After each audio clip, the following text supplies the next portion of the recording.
एक छोटे से पत्थर को घर में रखकर जल चढ़ाना चालू कर दोगे, पूजना चालू कर दोगे, पूजते रहोगे पूजते रहोगे पूजते रहोगे, तो पत्थर में भी प्राण आ जाते हैं और पत्थर की भी प्राण प्रतिष्ठा हो जाती है।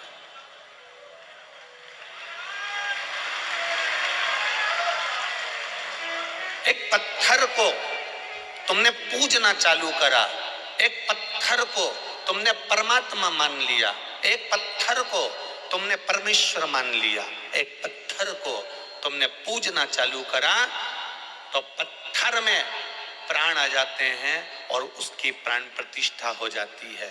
मंदिरों में राम जी की मूर्ति, कृष्ण जी की मूर्ति, शंकर जी की मूर्ति, देवताओं की मूर्ति सब पत्थर की होती है, सब पत्थर की है।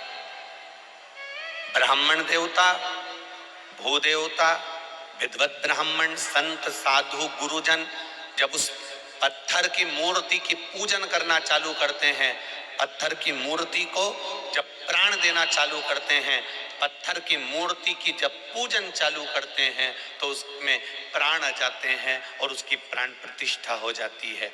एक पत्थर को पूजना चालू करोगे, बार बार जल चढ़ाना चालू करोगे, बार बार उसके ऊपर बेलपत्र चढ़ाना चालू करोगे, बार बार आप उसकी पूजन करना चालू करोगे, तो पत्थर में प्राण आ जाते हैं, प्राण प्रतिष्ठा हो जाती है और आपकी मनोकामना पूर्ण होने लगती है। उसी तरह जब आप रोज रोज भगवान की कथा सुनते चले जाओगे, भले टीवी पर सुन रहे हो, भले फेसबुक यूट्यूब पर सुन रहे हो, भले मोबाइल पर सुन रहे हो, भले पंडाल में सुन रहे हो, बार बार भजन गाते चले जाओगे, बार बार पूजन करते चले जाओगे, बार बार कथा सुनते चले जाओगे, जितनी बार कथा सुनते चले जाओगे चले जाओगे चले जाओगे, उतना वो कथा, वो भजन की प्राण प्रतिष्ठा हो जाएगी और आपकी कामना पूर्ण हो जाएगी।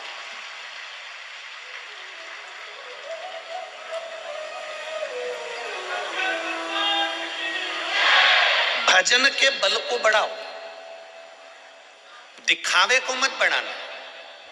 आज के जमाने में बहुत नौटंकी चल रही है दादा, बहुत दिखावा चल रहा है। इनके यहाँ जाओगे तो काम हो जाएगा, उनके यहाँ जाओगे तो काम हो जाएगा, इनके यहाँ चले जाओ तो काम हो जाएगा। इतना याद रखना, दुख उसने दिया है तो कोई नहीं काटेगा, किसी की सामर्थ्यता नहीं कि तुम्हारे दुख को काट दे, दुख काटने की सामर्थ्यता केवल महादेव की। सारी दुनिया के लोग लगे रहेंगे। आज के जमाने में ढोंग, प्रपंच, छल, बेईमानी, कपट इतनी ज्यादा मात्रा में हो गई है कि दुनिया के लोग भ्रम में जी रहे हैं, भ्रांतियों में पड़े हुए।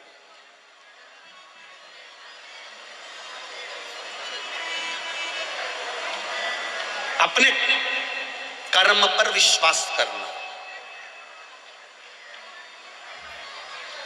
आप चलकर यहां पहुंचे हो, आपने खुद कर्म किया है, अपने शरीर को कष्ट दिया, इसलिए शिवपुराण तक पहुंचे। कर्म पर विश्वास करना। दुकान पर बैठोगे, काम करोगे, मेहनत करोगे, फल जरूर मिलेगा। बैठकर भजन करोगे, भगवान जरूर मिलेगा। फैक्ट्री में नौकरी कर रहे हो, कर्म करोगे, तनख्वाह जरूर मिलेगी, जरूर। कर्म करोगे, फल मिलेगा। कई लोग ऐसे भी हैं जो कर्म करना ही नहीं चाहते,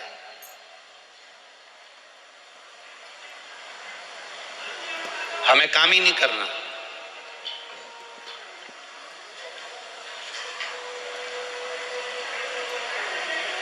कई लोग कहते हैं सीहोर वाले महाराज जी ने कह दिया एक बेलपत्री पर शहद लगाओ और शिव जी को चिपकाकर परीक्षा देने चले जाओ।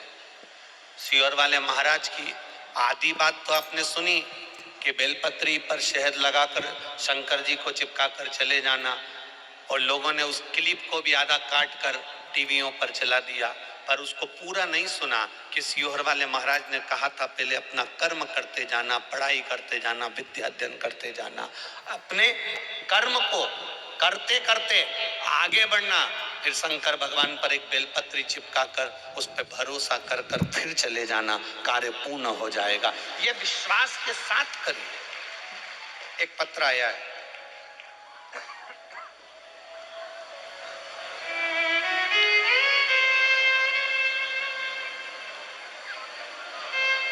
मेरा नाम नाश्ते की प्लेट है,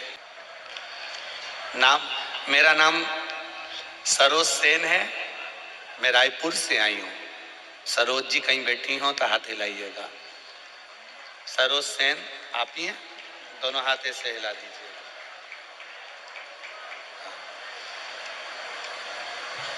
मेरा नाम सरोज सेन है, ऐसा हाथ हिला दो एक बार।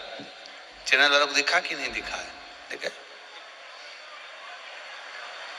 मेरा नाम सरोज सेन है, मैं रायपुर से आई हूँ। गुरुजी, मैं रायपुर की कथा में भोलेनाथ जी से एक प्रार्थना कर कर गई थी। आप कहते हो कथा के पंडाल में जो बैठकर श्री शिवाय नमस्तुभ्यम साथ में आपके बोलता है ना गुरुजी, और जो मन से मांग लेता है बाबा उसको 3 महीने में दे देता है। मैंने रायपुर की कथा में देख लिया है। गुरुदेव, रायपुर की कथा में भोलेनाथ जी से कथा में बैठकर मैंने केवल बाबा से प्रार्थना करी थी, बाबा मकान नहीं, आप ऐसी कृपा कर देना कि मेरा मकान डबल तिबल मंजिल का बन जाए, बस इतनी कृपा आप कर देना। गुरुदेव, बाबा से प्रार्थना कर कर आई थी और कहा था जब अगली कथा कहीं पर पास में होगी जरूर जाऊंगी। शिव कृपा से मेरा मोबाइल नंबर ये है गुरुदेव। लोग हंसी उड़ाते हैं कि शिवजी पर जल चढ़ाने से या कथा सुनने से ऐसा हो सकता है। मैं छाती ठोक कर कहती हूँ मेरे बाबा ने मुझे 3 मंजिल का मकान दे दिया। मैं बाबा को यहाँ प्रणाम करूंगा। बन गया बाबू? दोनों हाथ एक बार हिला दीजिए। हर हर महादेव। बोल बम का नारा है। यहां सीहोर वाला महाराज कुछ नहीं करेगा और ना किसी महाराज की सामर्थ्यता है कि वो कुछ कर दे या आपका दुख मिटा दे। किसी महाराज की सामर्थ्यता नहीं है कि तुम्हारे दुख को मिटा दे। तुम्हारे दुख को तुम स्वयं भगवान की भक्ति कर कर, भजन कर कर, एक लोटा जल चढ़ाकर, शिव की आराधना कर कर, आप स्वयं अपना कर्म कर कर, मेहनत कर कर आप अपने भाग्य को लिख सकते हो और आगे बढ़ सकते हो। किसी की सामर्थ्यता नहीं।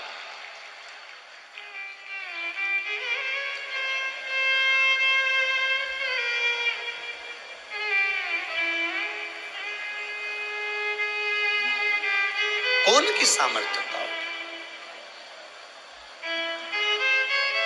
लिखने वाला वो है।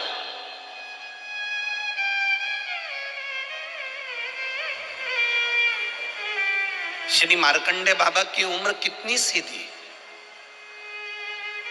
श्री मार्कंडू जी ने, उनकी धर्मपत्नी जी ने तप करा, साधना करी, संतान का सुख नहीं है। संतान का सुख नहीं है। देवताओं ने भाग्य लिख दिया कि इसकी किस्मत में संतान का सुख नहीं है। देवताओं का काम है भाग्य लिखना, ब्रह्मा जी का काम है भाग्य लिखना, भगवान विष्णु का काम है भाग्य लिखना। देवताओं ने लिख दिया भाग्य में कि तुम्हारे यहाँ संतान का सुख नहीं है, तुम्हारे यहाँ मकान का सुख नहीं है, तुम्हारे यहाँ नौकरी का सुख नहीं है, तुम्हारे यहाँ विवाह का सुख नहीं है। लिखने वाले ने लिख दिया कि तुम्हारे भाग्य में ये सुख नहीं है। भाग्य लिखना देवताओं का काम है, पर भाग्य बदलना महादेव का काम है। इन्होंने लिख दिया कि इसमें ये सुख नहीं है, उन्होंने लिख दिया कि इसमें भाग्य में तुम्हारी ये लिखा नहीं है।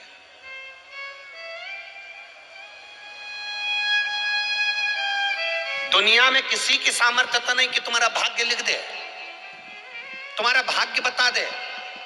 सामर्थ्यता केवल एक देवादिदेव महादेव की है। इंसान को खुद को नहीं मालूम कि उसके साथ में अगला एक कदम बाद क्या होने वाला है। इंसान को खुद नहीं मालूम कि 2 कदम चलने के बाद क्या होने वाला है। इंसान को खुद नहीं मालूम कि थोड़ी देर बाद उसके साथ क्या होगा। भगवान ने ये गुण किसी को नहीं दिया कि कोई किसी का भाग्य बता दे या किसी का भाग्य लिख दे। हाँ, जो परमात्मा ने लिखा है वो मृत्यु लोक में आकर भोगना हमको है। पर जितना हम शंकर का भजन कर सकते हैं, जितना भगवान की कथा सुन सकते हैं, उससे हमें बल मिलता है, उससे बल। मार्कंडू जी के यहां संतान का सुख नहीं है।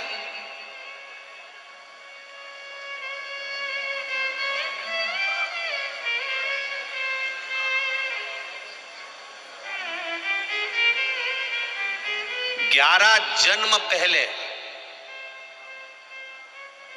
जन्म पहले कौन थे ये मार्कंडू जी? एक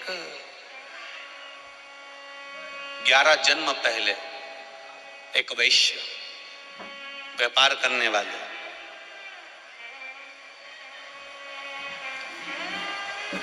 इनकी पत्नी के परिवार में से सब शांत हो गए थे। केवल एक अकेला घर में इनका एक साला बच गया था। जैसे धृतराष्ट्र के यहां भी एक साला बच गया था। कौन था वो? शकुनी बच गया था।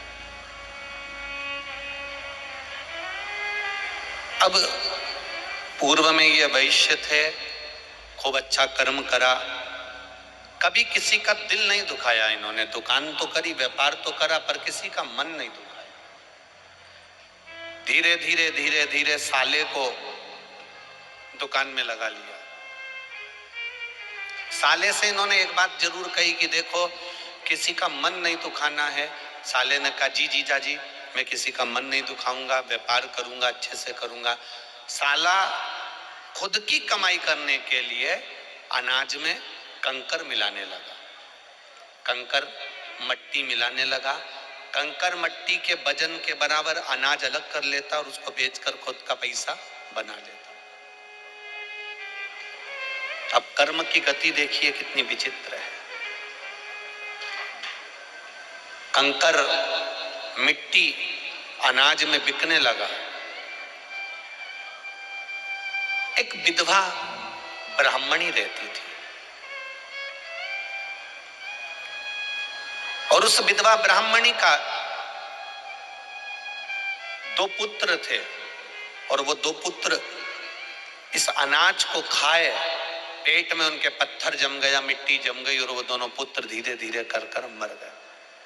ब्राह्मणी को मालूम पड़ा, वेदों ने बताया, औषधि देने वाले जितने भी वैदिक आए, जिन्हें वेद बताए कि तुम्हारे बच्चों के पेट में मिट्टी पत्थर जम गया, इसलिए तुम्हारे बच्चे मर गए। विधवा को मालूम पड़ा कि उस सेठ जी के यहाँ से अनाज आता था। सेठ जी के यहाँ पहुंची और जाकर उस विधवा ने उस सेठ जी से कहा, सेठ जी, आज मेरे बच्चे मेरे सामने अधोगति में मरे हैं, जब तुम्हारे बच्चे मरेंगे तब तुम्हें मालूम पड़ेगा। और एक जन्म में नहीं, कई जन्म में तुम्हारे बच्चों के साथ यही होगा। सेठ जी के घर में भी 2 लड़के थे, दोनों अधोगति में मर गए। सेठ जी के प्राण छूट गए। गलती करी केवल एक उस साले ने।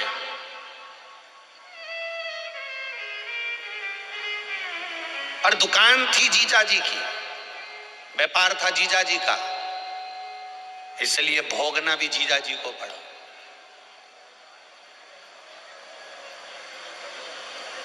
भोगना भी जीजा जी को पड़ा।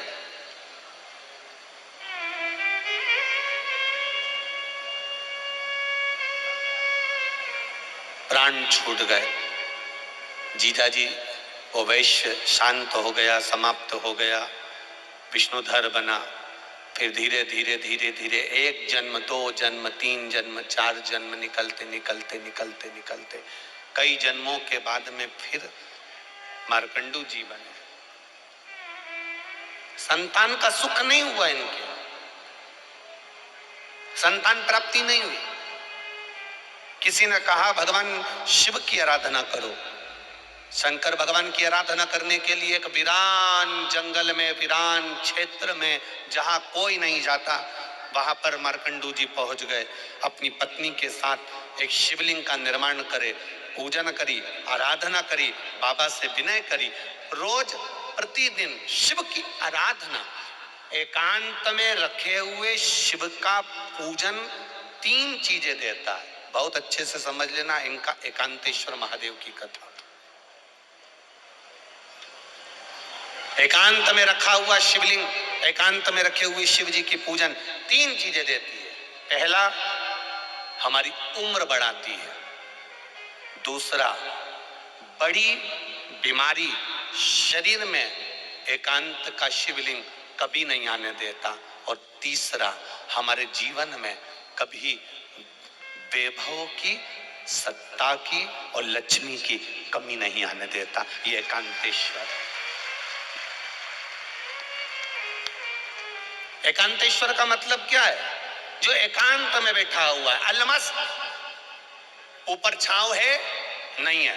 मंदिर के ऊपर शिखर है, नहीं है। है तो भी ठीक, नहीं है तो भी ठीक। ओटले पर शिवलिंग रखा है, अकेला बैठा है। ना तो पार्वती उनके पास में बैठी दिख रही हैं, ना कोई बैठा दिख रहा है, ना गणेश जी दिख रहे हैं, ना कार्तिकेय दिख रहे हैं।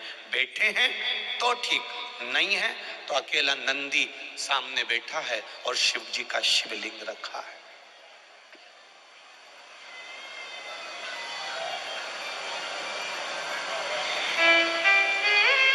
अकेले।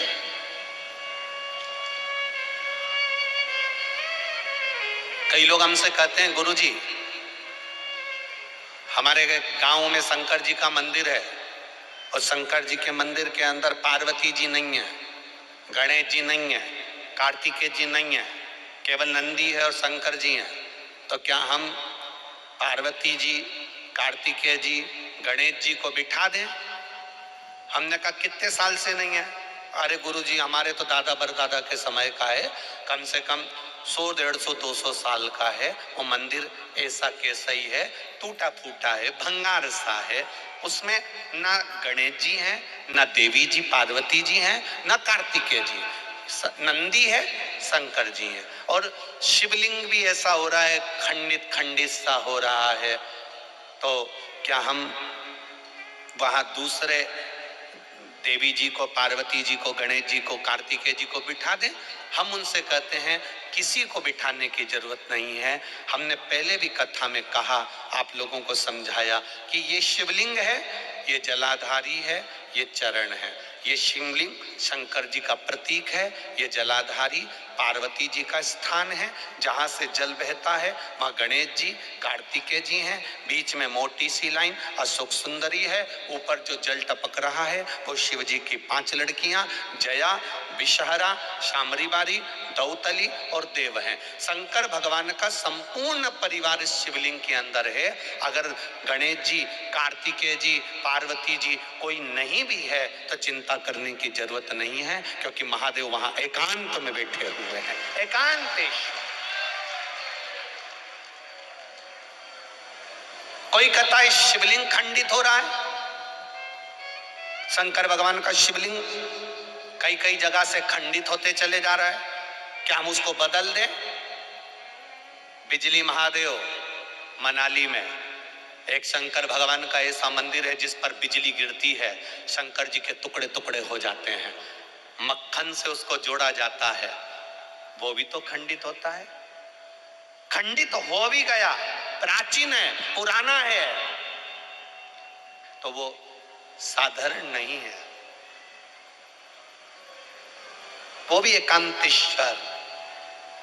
भले थोड़ा बहुत अगर उसमें कुछ हो भी गया है तो भी वो शिव के जितने टुकड़े से टुकड़े भी हो जाएं, एक कंकर कंकर भी अलग अलग हो गया, एक कंकर कंकर भी विभाजित हो गया, तो भी वो शिवलिंग ही कहलाएगा, शिवलिंग के सिवाय कुछ नहीं।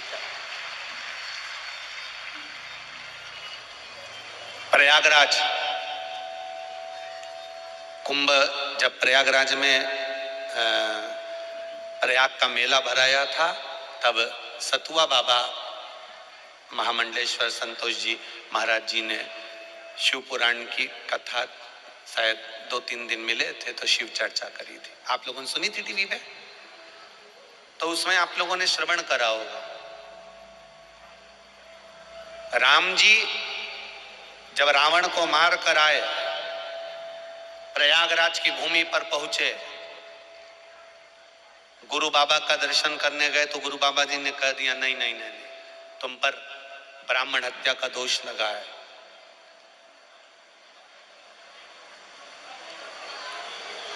1 करोड़ शिवलिंग का निर्माण करोगे तब तुम ब्राह्मण की हत्या से मुक्त होगे।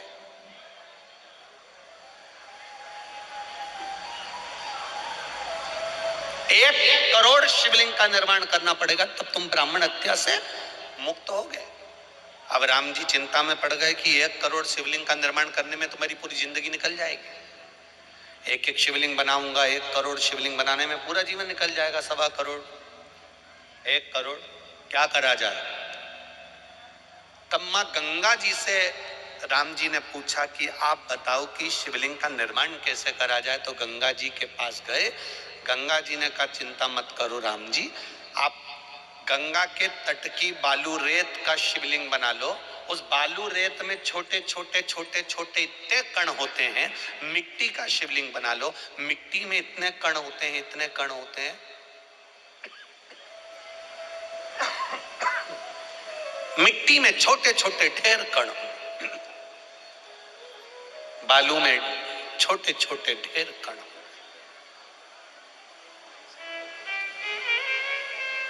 जब हम दुनिया के लोग हंसते हैं,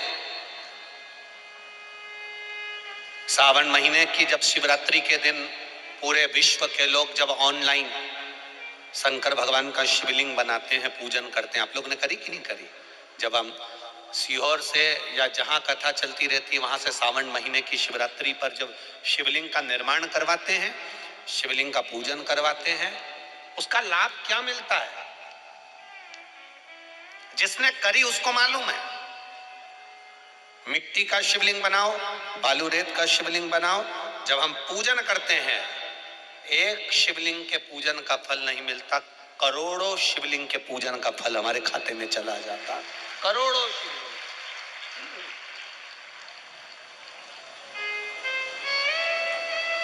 राम जी से कहा कि आप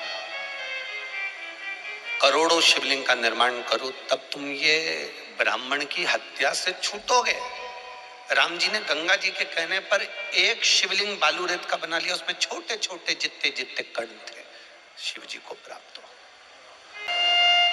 क्या मिलता है ये कथा में, पंडाल में बैठकर कथा सुनने से? कई लोग कहेंगे इतनी भीड़ पड़ रही है, गर्मी अपार पड़ रही है, इतनी तेज गर्मी, इतनी भीड़, गाड़ी भी दूर खड़ी करना पड़ेगी, पैदल चलना पड़ेगा, घर में बैठकर टीवी पर क्यों नहीं सुन लेते? आस्था चैनल पे 2 बजे से 5 बजे तक आ तो रही है, मोबाइल पर चल तो रही है। क्या करना कथा में जाकर बैठने से? उनको समझा देना 3.5 करोड़ रोम छिद्र ये मनुष्य के शरीर पर हैं। ये 3.5 करोड़ रोम छिद्र प्रतिदिन भगवान ने 3.5 करोड़ बार भगवान का नाम जपने के लिए दिया है। घर में अकेले बैठकर कथा सुनूंगी तो 3.5 करोड़ भजन का फल नहीं मिलेगा, पर कथा के पंडाल में बैठकर कथा सुनूंगी, जब श्री शिवाय नमस्तुभ्यम इतने सारे भक्त एक साथ बोलेंगे, 5 लाख 4 लाख 6 लाख लोग आज भी कथा में आए हैं। ये लाखों भक्त जब एक साथ, अब 5 लाख लोग अगर कथा सुनने आए हैं और 5 बार अगर श्री शिवाय नमस्तुभ्यम 5 लाख लोग एक साथ बोलेंगे तो लाखों में मंत्र जाप हो जाएगा। फिर वापिस महाराज जी बोलेंगे, फिर अपन बोलेंगे। ऐसे 2 3 4 बार अगर बोलने को श्री शिवाय नमस्तुभ्यम प्राप्त हो गया तो 1.25 करोड़ 4 करोड़ 3 करोड़ मंत्र जाप हमारे मुख से एक बार में निकल गया तो हमारा फल अपने आप प्राप्त हो गया।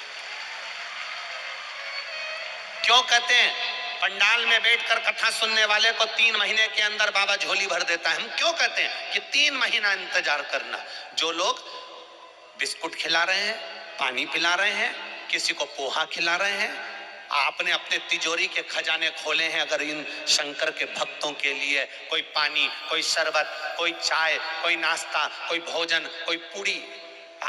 आज सुबह की बात है, किसी का सीहोर फोन गया होगा, कोई बिमला प्रजापति करके कोई महिला, उनका फोन गया कि हम बहुत बड़ा भंडारा नहीं कर सकते, तो हम को अगर शंकर जी के भक्त की सेवा करना हो तो क्या करना चाहिए? तो वहां से हमसे पूछा गया तो हमने कहा उनसे कह दो, एक महिला पुरुष जो पंडाल में रह रहा है, जो कथा सुनने दूर से आया है, अपने घर से तुम जो रोटी बनाओगी, पूड़ी बनाओगी, तुम्हारे लिए भोजन बनाओगी, उसमें 3-4 रोटी ज्यादा बन जाती होगी, वो रोटी अचार के साथ लेकर आ जाना और किसी को खिलाकर चले जाना, भंडारे जैसा ही सुख मिलेगा। जरूरी नहीं कि आप 4 लाख लोगों को भोजन कराओगे तो भंडारे का सुख मिलेगा, 50,000 आदमी को पानी पिलाओगे तो भंडारे का सुख मिलेगा। अपने साथ में एक पानी की बोतल ज्यादा लेकर आओ, जिससे उठकर जाना नहीं पड़े, किसी को हमारे बीच में आना नहीं पड़े। कोई पानी बांटने वाला हमारे बीच में आएगा तो हमारी कथा छूट जाएगी। एक पानी की बोतल ज्यादा लेकर चलो, किसी को प्यास लगे अपनी पानी की बोतल में से बैसाख के महीने में उसको पानी पिला देना, पूरी जिंदगी भर पुण्यता का फल प्राप्त हो जाए। जरूरी नहीं कि हम बहुत बड़ा मंदिर बनाएंगे तो हमारा नाम होगा। मंदिर बड़ा बनाने से नाम नहीं होता। जो भगवान के मंदिर नहीं जाता, जो भगवान की चौखट तक नहीं जाता, जो कभी कथा तक नहीं जाता, जो कभी एक लोटा जल नहीं चढ़ाता, बड़ा मंदिर बनाने से ज्यादा जरूरी है किसी को मंदिर तक पहुंचा देना और उसका मन में मंदिर का प्रवेश करा देना। ढेर मंदिर बन गए, ढेर सारे मंदिरों का निर्माण हुआ। शिव महापुराण की कथा जब चालू नहीं हुई थी तो आप छत्तीसगढ़ वालों ने भी देखा होगा, इतने मंदिर थे, इतने मंदिर थे, इतने मंदिर थे, कोई मंदिर ही नहीं जाता था, घंटी तक नहीं बजाता था। पंडित जी अकेले घंटी बजाते, उसके बाद में आरती उतारते, आरती उतार कर फिर पंडित जी वापिस घंटी बजाते। ये स्थिति मंदिरों की थी। आज के समय में शिव महापुराण की कथा सुनते सुनते सुनते सुनते लोगों के मन में जो भाव जगा, अब पंडित अकेले घर मंदिर में नहीं रहते, अब भक्त भी मंदिर के अंदर रहते हैं। मंदिर तो ढेर बन गए, मंदिर बनते चले गए, बनते चले गए। हमारी कॉलोनी में मंदिर, हमारी सोसाइटी में मंदिर, हमारी जगह पे मंदिर, मंदिर तो बन गए पर भक्त नहीं बन पाए थे, वो भक्त कम होते चले गए थे। शिव महापुराण ने उन्हीं भक्तों को केवल मंदिर तक पहुंचाने का कार्य किया है। शिव पुराण ने उन्हें मंदिर तक भेज दिया।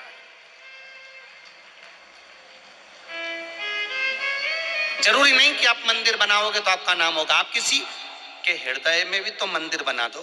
क्यों? भिलाई में कथा चल रही है तो कथा में गई थी कभी? अपनी पड़ोसन से कह सकती है, क्यों भिलाई में कथा चल रही है, तू नहीं गई कभी कथा में? अरे बहुत भीड़ होती है, अरे मेरा तो मन ही नहीं करता। तो भीड़ में कौन जा रही है? थोड़ा दूर जाके बैठ जाओ, थोड़ा दूर जाकर बैठ जाओ। पंखा ऊपर लटका है, ये देखो ऊपर लटके कि नहीं लटके? लटका है। अरे बोलो तो जम के। हवा कहाँ आ रही है? नीचे। कोई जरूरी है कि तुम पंखड़ी से लटको तभी हवा मिलेगी? अरे बोलो तो जम के। कोई जरूरी है कूलर चल रहा है तो कूलर की हवा सब दूर जाएगी? कोई जरूरी है कि कूलर से चिपको? लाइट हेलोजन वहां चल रही है, उजाला सब दूर आ रहा है, कोई जरूरी है कि तुझे और उजाला चाहिए तो तू हेलोजन से चिपक? नहीं। थोड़े दूर भी पंखे से होगे तो हवा मिलेगी, थोड़ी दूर भी कूलर से होगे तो हवा मिलेगी, थोड़ी दूर भी हेलोजन और लाइट से होगे तो उजाला मिलेगा, थोड़ी दूर भी कथा के पंडाल से रहोगे तो भी शिव मिलेगा, ये निश्चित है।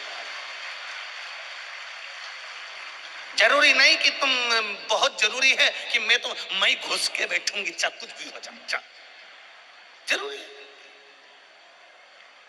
आज तो कथा का पहला दिन है, अभी तुम 7 दिन देखना तो सही। ये जजमान पांडे जी और ये विनोद जी, ये अभी तुम देखना, इनको रोज के नहीं 25 फोन आए तो गारंटी है। और पांडे जी के छोरे बेटे हूं, उनको भी पूछना, हमको आगे नहीं बिठा सकते, हम तो तुम्हारे पहचान वाले हैं, हम तो तुम्हारे रिश्तेदार और हम तो तुम्हारा पार्टी का आदमी, तो तुम हमको आगे नहीं बिठा सकते, तुम हमको आगे नहीं बिठा सकते। तो इनसे भी निवेदन है, कह देना अरियो जी जियो, घर से अगर कथा सुनने आना है तो ये जितने बैठे हैं ना पीछे और ये आसपास में, ये भी सुबह 6 बजे से इंतजार करते हैं, तब जाकर 2 बजे कथा मिलती है। और तुम पहचान वाले टाइम पे बस केवल